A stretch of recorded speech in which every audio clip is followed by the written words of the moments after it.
You gotta do polished television. TV is for the basically inauthentic. It's for the actors. It's for the performers. Skip Bayless has fooled himself into thinking he's some great performer, but he's really not. He was offering up barbershop talk, and he was the white guy debating Stephen A. Smith or the white guy debating Shannon Sharp, and they had that little racial dynamic going on, but that's all gone. No one cares. Everybody's seen that.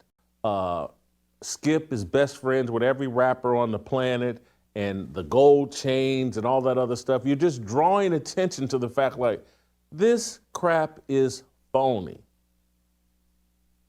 We're in an era authenticity matters virtually more than anything else.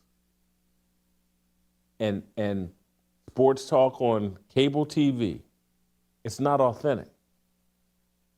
And people recognize it. And they're going other places to get it. All these great shows that you watch have destroyed that kind of TV. To a large degree, it has. And it's interesting you say that, Jason, because even with the show that Bayless is now kind of a part of, I don't know if he's leading it, you know what I find myself doing? I don't actually watch it on traditional TV. What I do is I go to YouTube and I just look for a clip that if Michael Irvin's in it, I'll watch that segment. So basically, I will watch every single one with Michael Irvin at times. I'll binge those. Everything else, I just kind of leave alone.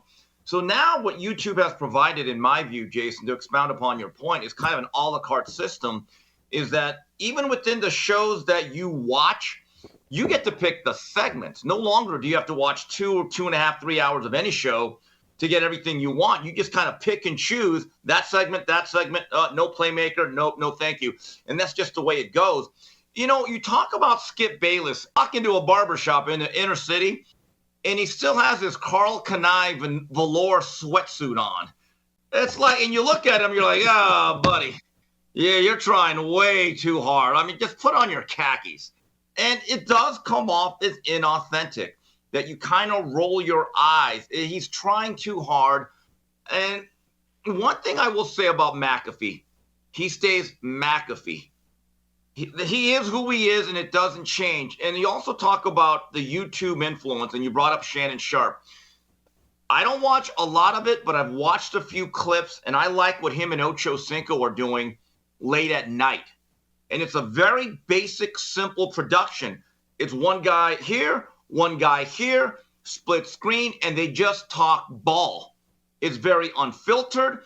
It's not really overly produced, but it's two guys that had great careers talking ball. And I'm going to upset people when I say this.